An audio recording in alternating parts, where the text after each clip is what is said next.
Polícia Federal cumpriu mandados de busca e apreensão contra a fonte de uma reportagem sobre o ministro do STF, Flávio Dino. Associações de imprensa manifestaram preocupação com a preservação do sigilo de uma fonte jornalística. O ministro Alexandre de Moraes autorizou a operação a pedido da Polícia Federal, com parecer favorável da Procuradoria-Geral da República. Foram cumpridos mandados de busca e apreensão de celulares, computadores e documentos em endereços dos investigados. Um dos alvos foi Raimundo Cotrim, que já ocupou a Secretaria de Segurança Pública e a Secretaria de Assuntos Legislativos do Maranhão. Segundo a PF, Raimundo Cotrim seria a fonte do jornalista Luiz Pablo, acusado de perseguir o ministro do STF, Flávio Dino. A polícia chegou até o nome de Raimundo depois de apreender, em março, 2 celulares, um notebook e um pendrive do jornalista. A investigação começou depois que Luiz Pablo passou a publicar em novembro do ano passado conteúdos com fotos e dados do carro do Tribunal de Justiça usado pelo ministro no Maranhão. O jornalista também publicou que o mesmo carro vinha sendo usado por integrantes da família do ministro.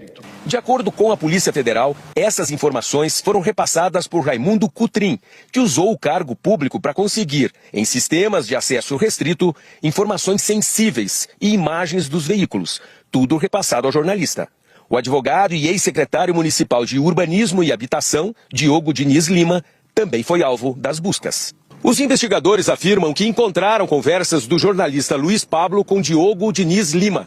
A PF diz que existia uma articulação entre eles para desgastar a imagem de Flávio Dino. Raimundo Cotrim já está em prisão domiciliar com tornozeleira eletrônica desde julho, por ordem do ministro Flávio Dino, mas por causa de outra investigação, também sigilosa. A defesa de Raimundo Cotrim disse que ainda não teve acesso aos processos, nem sobre as operações anteriores, nem sobre as de hoje. E que as operações de hoje dizem respeito às notícias divulgadas pelo jornalista Luiz Pablo, referentes ao uso irregular, pela família do ministro Flávio Dino, de viaturas do Tribunal de Justiça do Maranhão. Denúncias essas que seguem sem apuração. Também em nota, o jornalista Luiz Pablo manifestou profunda preocupação com os rumos da investigação conduzida pela Polícia Federal e especialmente com o que chamou de tentativa de criminalizar o exercício da atividade jornalística. Segundo ele, causa perplexidade que após a identificação e violação do sigilo de uma fonte jornalística, garantia expressamente protegida pela Constituição Federal, fatos e relações de natureza estritamente privada, sem qualquer vínculo com a produção ou publicação de conteúdo jornalístico, estejam sendo utilizados para tentar me atribuir uma conduta criminosa. Mais grave ainda, diz a nota, é constatar que o fato de interesse público originalmente revelado e comprovado pela reportagem, o uso irregular de veículo oficial do Tribunal de Justiça do Maranhão por familiares do ministro Flávio Dino, não foi objeto de apuração, enquanto ele, que revelou os fatos, a fonte e aspectos da sua vida privada, passaram ao centro da investigação.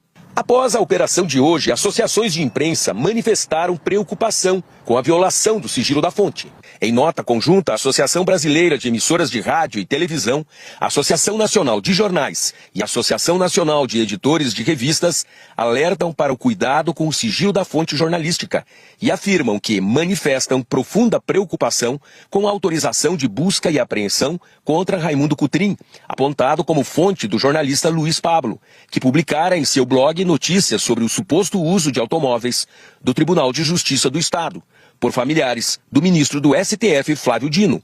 O jornalista já havia sido alvo de quebra de sigilo em março, após publicar as informações.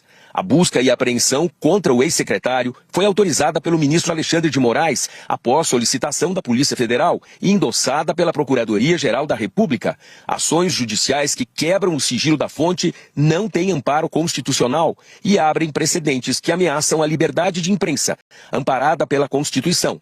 O artigo 5º, inciso 14, diz taxativamente que é resguardado o sigilo da fonte quando necessário para o exercício profissional. As associações destacaram ainda que casos de questionamentos a reportagens devem ser tratados dentro da lei, que prevê direito de resposta e indenizações. A violação do sigilo do profissional e de suas fontes leva a intimidações contra a imprensa que não condizem com o Estado democrático de direito e o livre exercício do jornalismo. O Sindicato dos Jornalistas Profissionais no Estado do Maranhão e a Federação Nacional dos Jornalistas afirmaram que a liberdade de imprensa e o sigilo da fonte são pilares inegociáveis do Estado Democrático de Direito e qualquer tentativa de fragilizá-los representa ameaça direta à democracia brasileira.